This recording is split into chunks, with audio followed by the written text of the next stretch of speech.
As twilight deepens, you venture outdoors on a balmy evening, perhaps to tend the garden, relax on your porch, or dispose of household waste. Then you notice it. Perched on the wall, illuminated by the artificial glow, it appears small and pale, almost spectral. Its eyes are vast and unblinking, and its digits cling to the vertical surface with an impossible grip. When you approach, it doesn't flee. Instead, it regards you with an unnerving stillness, a composure that seems almost deliberate. This is the Mediterranean house gecko, the tiny reptile on your exterior walls that many people actively try to eliminate. If your immediate inclination upon spotting it is to reach for a broom or chase it away, I urge you to pause. What this gecko is doing on your wall tonight provides a direct benefit to you, your household, and your dwelling. Once you grasp its function, you'll reconsider expelling it. Let's address the most pressing question. How does it achieve this? The gecko's capacity to traverse vertical planes, glass, painted surfaces, smooth tile, and even the ceiling above your head stands as one of nature's most scrutinized and astonishing biological feats. For an extended period, scientific consensus leaned towards a suction-based mechanism. This is incorrect. Suction plays no role whatsoever. Each of the gecko's feet is adorned with millions of microscopic, hair-like filaments known as setae. Each seta, in turn, branches into hundreds of even finer structures, or spatulae. These spatulae, with their flat, paddle-like extremities, are so minuscule they are discernible only under an electron microscope. They engage with surfaces at a molecular level through what is termed van der Waals interaction, the same subtle electromagnetic attraction that operates between all closely situated molecules. While each individual spatula generates a minuscule force, a gecko possesses approximately 6 million setae across its 4 feet. When all of these are simultaneously in contact with a surface, the cumulative adhesive strength can support roughly 40 times the gecko's own body weight. It can suspend itself from a single digit, traverse glass without decelerating, and detach and reestablish its hold with each stride in a mere fraction of a second. This is achieved not by breaking a vacuum seal, but by a simple adjustment in the angle of the setae. Researchers at institutions like MIT and Stanford, who meticulously studied this phenomenon, recognized its potential as a solution engineers had pursued for decades: a dry, reusable adhesive effective on any material, leaving no residue, and capable of self-cleaning through use. The gecko's foot structure has become a foundational model in biomimicry, inspiring advancements in surgical glues, robotic climbers, and specialized equipment for gripping surfaces in the vacuum of space. However, the gecko's remarkable adhesive pads are not the reason it has chosen your wall. Its presence is dictated by the light. Outdoor illumination, porch lamps, security lights, and the ambient radiance from windows all attract insects. Moths, mosquitoes, flies, gnats, and numerous other arthropod species are drawn to artificial light after dusk. This phototactic behavior renders them predictable and concentrated precisely where a nocturnal hunter would seek prey. The gecko intuitively understood this principle long before humanity developed electric lighting. It learned to associate human dwellings with dependable, concentrated food sources, positioning itself strategically on walls adjacent to lights, precisely where the maximum number of insects would venture within striking distance. A single adult Mediterranean house gecko consumes an average of 3 to 5 insects nightly, including mosquitoes, moths, small cockroaches, flies, and gnats. Over an active season of approximately 6 months, this amounts to between 500 and 1,000 insects eradicated from your immediate vicinity per gecko, without the use of chemicals, traps, sprays, or any exertion on your part. The gecko isn't merely visiting your wall, it's actively patrolling it. Each night, meticulously, during the hours when you are asleep and insects are most active, it performs the task that most homeowners delegate to pest control services, which often rely on chemical agents. Now, let's discuss an aspect that often surprises people: the gecko's vocalizations. The Mediterranean house gecko is among a select few lizard species that vocalize with regularity.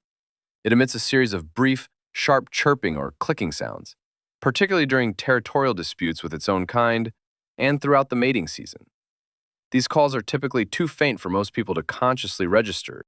However, once you are aware of them, you will begin to detect them on warm evenings near light sources where geckos are active.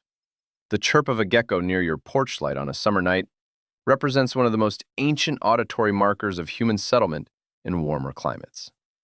Across the Mediterranean, North Africa, Southeast Asia, the Caribbean, and the American South, wherever humans have erected structures in temperate regions, geckos have invariably followed. Their calls have formed the ambient soundscape of summer evenings for as long as people have constructed walls for shelter. In many cultures, the presence of a gecko within a dwelling has been considered an omen of good fortune, not as a baseless superstition, but as a practical observation. Homes inhabited by geckos tend to have fewer mosquitoes, cockroaches, and moths that might damage textiles and stored food. The correlation between the gecko's presence and the well-being of the home was recognized and valued long before the underlying biological mechanisms were understood. The gecko's role extends beyond controlling flying insects. It is also one of the few vertebrate predators that actively hunts small cockroaches, including juvenile stages too small for most traps to capture, representing the genesis of an infestation before it becomes visually apparent. A gecko that frequently hunts near your kitchen or bathroom entrances intercepts cockroach nymphs before they reach maturity and reproduce. In a very tangible sense, it provides early intervention pest control at the most vulnerable entry points of your residence. And then there is the tail. If you have ever startled a gecko and witnessed it shed its tail, the detached appendage writhing independently on the ground, while the gecko makes its escape, you have observed one of the most remarkable survival strategies in the vertebrate kingdom. The tail detaches at a specialized fracture plane within the vertebrae, and the muscles in the severed portion continue to contract for several minutes, generating movement that diverts the predator's attention long enough for the gecko to evade danger. The gecko itself experiences no pain. The separation is instantaneous and bloodless, as blood vessels constrict immediately to prevent significant hemorrhage. Within weeks, a new tail begins to regenerate. It will not be an exact replica of the original. The replacement consists of cartilage rather than bone, and its pattern may differ slightly, but it remains fully functional. The gecko has incurred a considerable biological cost for its escape, yet it has survived. This phenomenon, termed autotomy, is not exclusive to geckos among lizards, but the gecko's manifestation of it is exceptionally refined. The fracture planes are precisely positioned, and the muscle contractions of the detached tail are timed for maximum diversionary impact.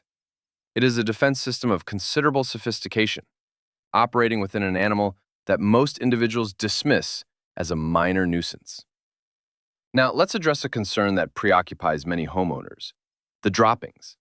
These are small and dark, distinguished by a white tip, the white portion being concentrated uric acid, the gecko's equivalent of urine, often found on walls, window ledges, and surfaces near light sources. This is the primary reason people seek to eliminate geckos, and it is a valid concern. The droppings are unsightly and necessitate cleaning. However, consider the proportionality. A gecko produces a limited quantity of small droppings within a confined hunting area.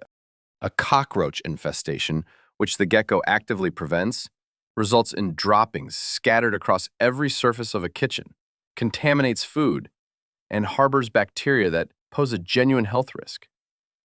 The gecko's droppings represent an aesthetic inconvenience. The alternatives is considerably more problematic. If the droppings are appearing in locations that are bothersome, a simple adjustment to your outdoor lighting, such as positioning lights away from walls or using yellow or sodium vapor bulbs that attract fewer insects, can relocate the gecko's hunting grounds without entirely removing it from your property. The gecko does not need to reside inside your home to be beneficial.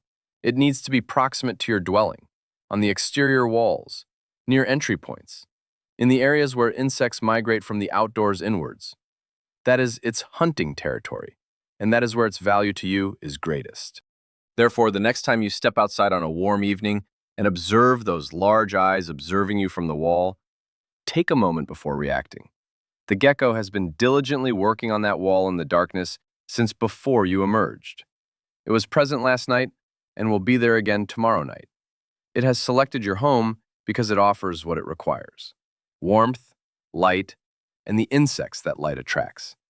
It is not a pest, but rather a partner, a small, translucent, wall-climbing associate that demands nothing and eradicates hundreds of insects from your life each season, virtually silently. Well, almost silently. Have you ever had a gecko establish itself on your porch or near your window? Or heard that chirping sound on a warm evening and wondered its source? Share your experiences in the comments below. I read every submission. And if today marked the day you decided to leave the light on and let it continue its work, then something has shifted in your perception of the small creatures sharing your environment. This shift is precisely what this community is founded upon. I look forward to connecting with you in the next installment.